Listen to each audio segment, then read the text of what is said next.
Pagi ini sangat cerah sekali di Bogor. Kali ini kita bersama dengan Ivan Dana.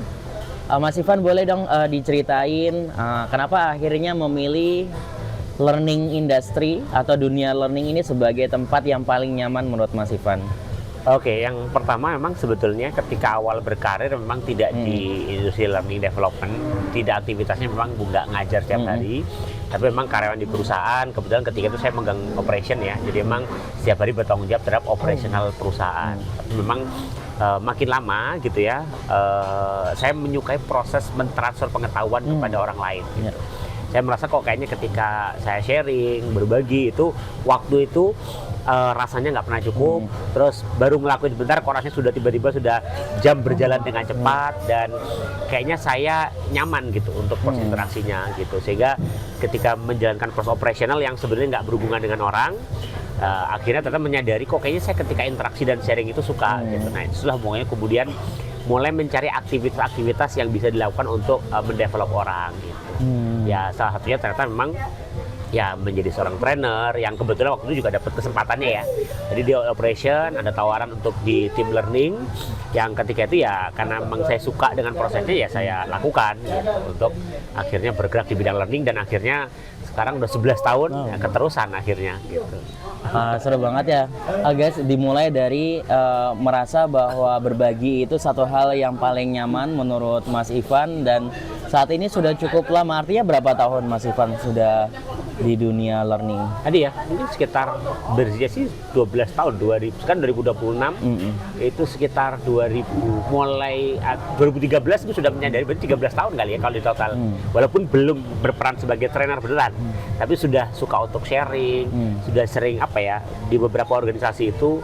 Dan aku juga sempat bikin organisasi itu yang memang khususnya fokusnya ke edukasi ya, non-profit organization lah kita sekarang nyebutnya gitu. Oke, baik. Apa sih momen-momen yang membuat Mas Ivan merasa bahwa akan stay lama di dunia learning? Karena bisa jadi kalau shifting ya, tadi diceritakan bahwa shifting dari operation kemudian ke learning ini kan satu hal yang sangat-sangat berbeda, yang kemudian saat ini ditekuni yang cukup panjang, tadi 12 tahun ya. Tapi balik lagi ke yang 1 tahun pertama gitu, pasti ada gejolak-gejolak atau mungkin keraguan-keraguan di Mas Ivan sendiri. Apakah ada momen itu? Atau yang langsung teryakinkan, atau ada momen-momen yang itu sungguh bisa meyakinkan Mas Ivan bahwa saya bisa stay lama di dunia learning dengan berbagai macam dinamikanya? Menariknya memang ternyata sekarang gitu ya, aku menyadari bahwa ketika kita sudah punya tujuan tertentu, kita ingin mencapai tertentu, godaan itu selalu datang. Akhirnya ya setelah 13 tahun karir di dunia learning development itu, akhirnya aku merasa ternyata ketika kita punya keinginan suatu, alam itu kayak merespon dengan ngasih cobaan, bener nggak sih kamu pengen itu gitu. Nah sama, dulu saya ketika di learning, ya setahun awal, 2 tahun awal itu banyak yang menawarkan gitu, khususnya ketika dulu mengembangkan perusahaan saya sendiri, Transformia itu, ada godaan untuk mau nggak mendapatkan tawaran di sini, mau nggak ikut chip in di sini, dan sebagainya, yang itu sebetulnya nggak di industri learning gitu. Yang ketika itu, saya merasa bahwa pada akhirnya hidup ini kan bukan tentang uang aja ya, tapi tentang kebermanfaatan. Lagi karena aku suka di dunia learning, jadi tentang kebermanfaatan. Ya akhirnya ketika itu merasa bahwa kayaknya nggak deh, aku fokus dulu niatnya. Tapi setelah berinteraksi dengan banyak orang dan kemudian akhirnya aku belajar ya di kebetulan studi S2 saya itu juga spesifik di bisnis, di sekolah bisnis, jadi menyadari bahwa dalam bisnis itu memang kita harus fokus gitu. Kalau kemudian ketika kita sudah punya keinginan, ada cobaan, kita nggak bisa tahan dengan cobaan itu, ya akhirnya kita akan nggak bisa apa ya, mendapatkan tujuan yang benar-benar kita harapkan. Akhirnya kita cuma sibuk untuk pindah distraksi, kita ada ini kayaknya menarik deh ke situ, menarik ke sini deh dan sebagainya. Yang kadang orang bilang, ya kan kebutuhannya uang. Permasalahannya kan ketika kita ngejar uang itu akan bisa dimanapun gitu. Sehingga godaan uang ini akan selalu muncul.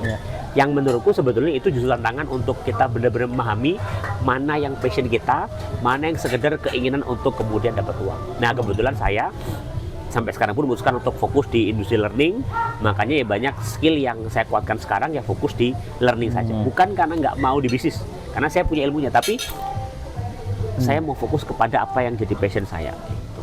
Wah, menarik sekali ya. Jadi memang pada saat tahun pertama banyak sekali istilahnya cobaan untuk naik kelas ya. Kita dihadapkan pada tantangan-tantangan atau kejadian yang menurut kita terjadi keraguan ya Yes. seperti itu ya. Dan itu salah satu yang menjadikan bahwa sebetulnya ketika akhirnya kita stay dan mencoba menghadapi ujian-ujian itu, kita bakal dibukakan banyak pintu ya akhirnya ya gitu ya.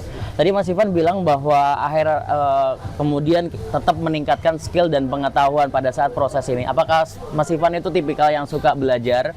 Karena ini dunia learning ya. Jadi apakah memang kita sebagai seorang learner, designer or something, kita sebagai konsultan, perlukah kita mencoba untuk tiap hari, tiap saat kita belajar sesuatu kah?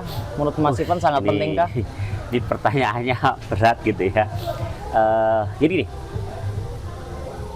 dulu awalnya aku harus jujur bahwa aku memulai karir ini gitu ya, ketika awal ke industri training itu nggak hanya karena suka sharing, tapi karena melihat ada banyak panutan trainer-trainer terkenal di luar sana yang aku lihat, wah ini bayarannya per jam sekian dan sebagainya. Jadi notabene sebetulnya aku terdorong awal itu ya karena duit, dan itu normal kan di usiaku 27 tahun, ya pasti dorongannya untuk getting money lah ya dan sebagainya.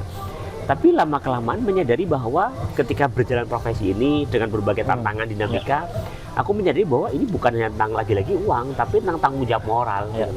Bahwa makanya sering ada penjual ludah dan sebagainya kan, karena banyak orang yang ngomong sharing sesuatu tapi nggak benar-benar dipraktekkan dalam kehidupannya, dan itu cobaannya trainer itu seperti itu. Dan di sanalah kemudian akhirnya aku menyadari bahwa ya kita sebetulnya punya tanggung jawab moral untuk kemudian berperan sebagai trainer gitu, atau learning development atau apa. Kan kerjaan kita setiap hari develop orang, masa kita nggak belajar? Nah, itu namanya tanggung jawab moral. Makanya aku selalu percaya bahwa di setiap peran kita itu ada tanggung jawab etik yang perlu kita jaga gitu. Bukan hanya tentang uang, karena kalau uang dimanapun bisa gitu, nggak harus di industri learning dapat uang gitu. Tapi ketika kita sudah bergerak di industri learning and development yang setiap hari ngajarin orang, kita tuh nyemangati orang untuk belajar. Tapi ironisnya yang aku sering lihat adalah setiap hari kita develop orang, tapi kita sendiri belajarnya jarang. Kita nyemangati orang buat belajar, tapi kita nggak melakukan itu. Akhirnya kita nggak walk the talk. Dan ternyata itu yang aku lihat berdampak terhadap si trainer itu sendiri. Akhirnya bisnisnya nggak sustain. Akhirnya banyak yang nggak mau manggil lagi. Kenapa? Karena orang itu selalu butuh panutan kan. Ketika trainer learning development di kelas itu, dia melihat sosok yang luar biasa dengan motivasinya. Tapi pada akhirnya kan kita melihat apakah orang itu walk the talk. Makanya kita pernah ngeliat bahwa ada banyak motivator terkenal yang akhirnya kemudian hilang di telan bumi. Bukan karena apa? Dia memotivasi orang, tapi setelah itu kemudian dia tidak melakukan yang dia motivasi ke dirinya. Nah, maka tanggung jawab peran sebagai learning development trainer itu menjadi berat. Nah, dalam hal ini kalau tadi Alan tanya, berarti aku harus training. Ya karena tiap hari kita ngajarin orang. Kita memastikan orang itu, kamu harus semangat belajar ya, kamu harus punya goals ya untuk belajar. Tapi masa kita nggak belajar? Artinya kita mungkin jadinya etika kita sebagai trainer jadi dipertanyakan gitu loh oleh publik ya. Jadi kalau mungkin teman-teman punya pertanyaan, pengen belajar karena saya semangat, enggak sih. Kalau aku melihat sebagai itu tanggung jawab profesi yang harus dijaga gitu, bahwa kita ya harus belajar terus, karena kita ngajarin orang untuk belajar. Dan satu lagi ada, jadi aku percaya bahwa ada namanya analogi itu teko air. Trainer itu seperti teko air. Dia setiap hari nuangin air ke dalam gelas. Tapi kalau tekonya nggak diisi, apa yang dituangkan kepada gelas itu atau peserta pelatihan? Makanya ya sebagai trainer atau learning designer atau learning development ya kita punya tanggung jawab untuk belajar terus, untuk ngisi teko kita tadi. Itu sih. Oke, luar biasa sekali ya rekan-rekan. Jadi memang satu bagian dari update pengetahuan ya. Lagi-lagi ilmu di dunia ini bakal terus berubah, pengetahuan itu bakal terus update, dan kita perlu untuk memahami bahwa ini bagian dari tanggung jawab moral gitu ya. Yang kita di kelas, di platform atau di lingkungan manapun kita berusaha untuk mengajari sesuatu, tapi juga kita perlu belajar sesuatu. Guys, ini adalah percakapan terakhir sebelum akhirnya closing. Saya ingin nanya dua hal dengan Mas Ivan, pilih A atau B, atau nanti akan ada pilihannya gitu. Yang pertama adalah Mas Ivan suka makan bubur diaduk atau bubur tidak diaduk? Tidak diaduk. Kenapa tuh? Ada filosofinya kan? Karena kalau diaduk kita sudah mencampur semua zat itu sehingga yang kita makan rasanya sama. Tapi kalau nggak diaduk, kita bisa bertahap menikmati prosesnya. Kadang kalau pingin kacangnya dulu, kadang bawangnya dulu, kita bisa ambil sesuai dengan porsinya. gitu. Aku juga setuju guys, karena memang kayaknya setuju dengan itu, dan itu saya punya prinsipnya juga, kayak ngapain diaduk gitu kan ya, kayak satu hal yang ini tuh sebetulnya beda-beda, takutnya kalau dicampurin jadi satu malah satu hal yang saling bertabrakan rasa ya. Oke, sip. Mas Ivan suka begadang, ngerjain sesuatu di malam hari lebih fokus, atau justru di pagi hari, after subuh atau mungkin sebelum subuh?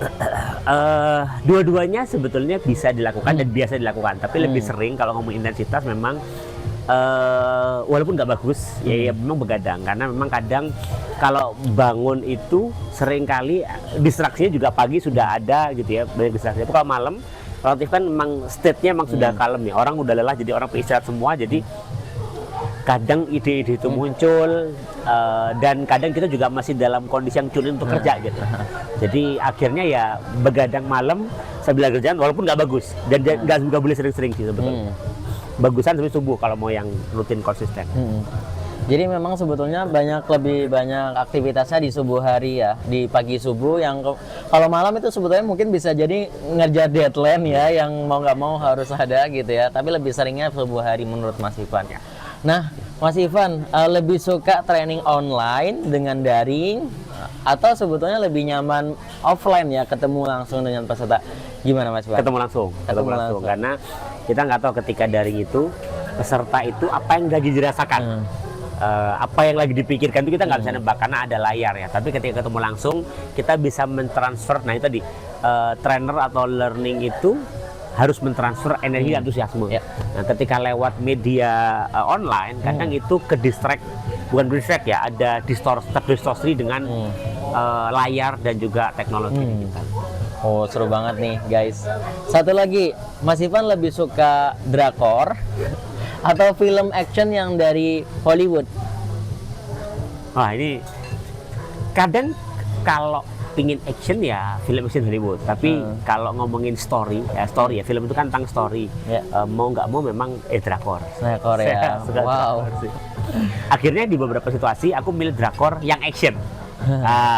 Wah, seru banget nih ngobrol-ngobrol di pagi hari bersama dengan Mas Ivan. Terima kasih banyak Mas Ivan. Thank you. Semoga kabar hari ini selalu sehat selalu, dan kita akan mendengarkan banyak sekali kabar-kabar baik dari Mas Ivan. Sehat selalu.